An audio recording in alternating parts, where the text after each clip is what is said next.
khona manjalo isiGodi iSouth Africa masithi iSouth Africa isiGodi sisho lokhu ukuthi ke njengoba sila sophongolo la kwamasipala uMM lapho uyasukela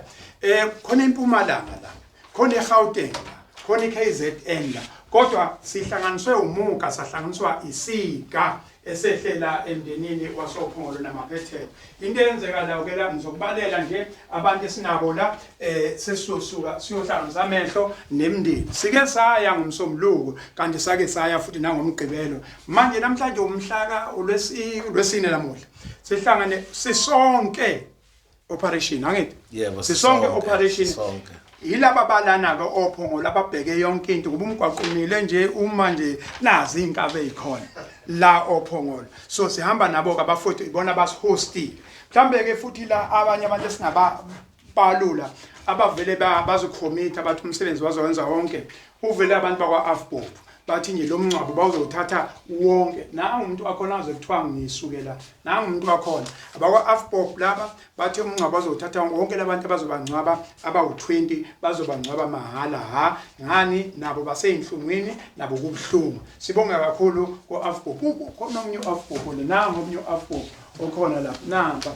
bazoyicommita bona asibakhulumeli sibadedele beyikhulumela ngizocela Ncaf Engineering basuka eMpumalanga baphakamise izandla abanikazi benkampani la awusho kancane ningobani nisuka yini nenzani la uThepo sisebenzisa umgaqo wenu N2 kudlula lana kuya eRichards Bay nithe nani anisuka eMpumalanga yebo nize lapha nizokhala kanye naye yebo siyabonga kakhulu today's Destiny Logistics today's Destiny Logistics namuhla namba bathi bala ningobani nenzani la mina nguPK wakamdladla khona sekungasho ngithi sengisakamuze Witbank but sizoshweleza emphakathini wasophongolo ngoba uN2 leyo sikwazi ukuthi sithole khona isinkwa seyingane zethu siyabonga kakhulu uhamba nomphakathi uyini uMr Moyo lapha emsebenzini oyi logistic manager yami hayi ukuthi ukhondathi logistic manager uyambona nje nawe ukuthi is logistic angithi sithe igazi lalezi ingane igazi labantu basophongolo lizothi akungaphindi kwenzeke awuthi khona la ujabula ujabula yini ujabula uthumela ngafika kodwa uza nembivu hayi ujabula useza ngiyeke lo sezayo ujabula bathi useza uza nezimva kame kancane ujabula siyabuya khona la madabukela ephethe code 14 zifundisa otrals zitrainer uza ne license bese beyakutrainer na nizotrainer abanike la nizothina nathi simadabukela sithi sizoyibophezela ukuthi singenelele silekelele eSouth Africa ekutheni sitrain abo drivers keep abo driver aba competent abazokhona ukuthi bakwazi ukusebenzisa ama truck ngendlela efanele bangavele basuke driving school bangene emalorini because akufani nemoto so sizinje dude emndenini wasePhongolo nathi sikhala kanye nawo siyabonga kakhulu asibheke uRich Steel uphi Rich Steel nangu Rich Steel oh okay uRich Steel miyeke uRich Steel uRich Steel udaba lakhe solukhuluma solukhuluma udaba ka Rich Steel sobuye silikhuluma lolu daba ngizokutshela kwenye video hayi le kodwa ke ngikutshele uRich Steel bahambisana abanikazi bomsebenzi bahambisana nozakwabo okuyena i-truck yakhe e-involve ukhona khona la uzakwabo naye uyobhonga emswaneni naye kukhona okuyisosa akukhiphile ukubeka phezulu kwetafula siphelezela yena siyiphelezele thina siyozendlala emndenini wasophongolo ukuthi okwenzekile kungaphindi kwenzeke ngeke ngisabasho ngisafuna ukubasho bona ngoba bokamuso block making bokamuso umndeni owodwa ubokamuso miyeke block bayeke bayo project okay bayeke udaba olufanayo kodwa abantu laba okuyibona bona abathi umsebenzi wethu uN2 wethu South Africa yethu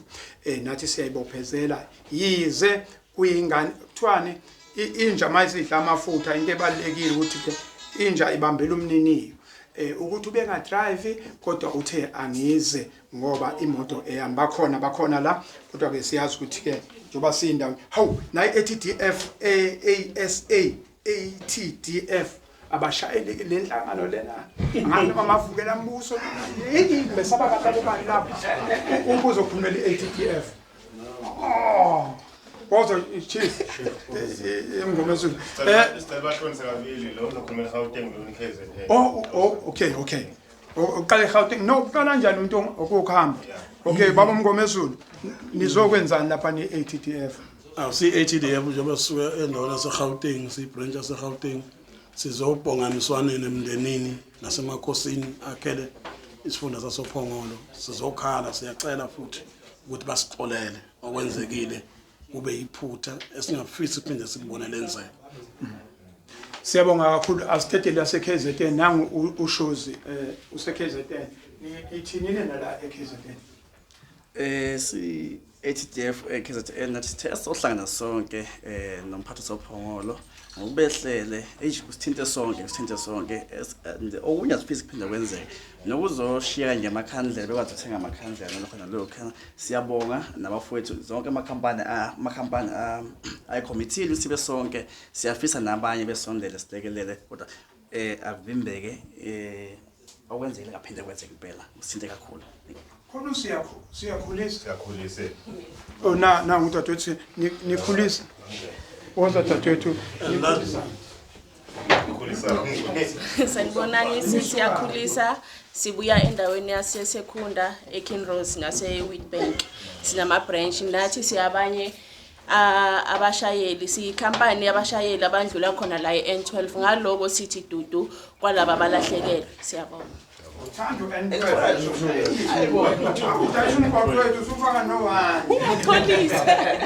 asibonge kakhulu mhlambe ke ngikusho nje ukuthi ukheshe esubonile ngubonile 263,000 imali edonethiwe asibala amagrosa asibala okunye solokhu suke unpack kancane nezinye zezinto ke sobe sizi unpack kodwa kwamanje ngubonile nje ukheshe obula ukuthi 263,000 bazocazelana imndeni ngokulimalela kwayo asiphume ke manje uzothola OMM sibonga kakhulu kodwa sibophezele khona nabo bonke abantu abala bonke ama stakeholders ukuthi ke siyabuya ke manje sohlangana kule office ka MM sidwebe iway forward ukuthi siyenza kanjani senze icampaign yangampela hayi ama campaign lana okudlala senza ama campaign angampela azokwenza lezi impilo zalabantu kungaphindi kwenzeke isimo nje kwenze kube ingozi kungabi kube ngathi ubudedengu uma kuyingozi kube ingozi ubudedengu kube ubudedengu sizobuya ke sikhiphe ne date ukuthi sibuya nini soyibophezela entweni ecishifana nale asambeni ke maqhawe kababa sivakashele imizi sishiye sikushiyayo bese ke siqhubeka futhi nemisebenzi afuna siqhubeke nayo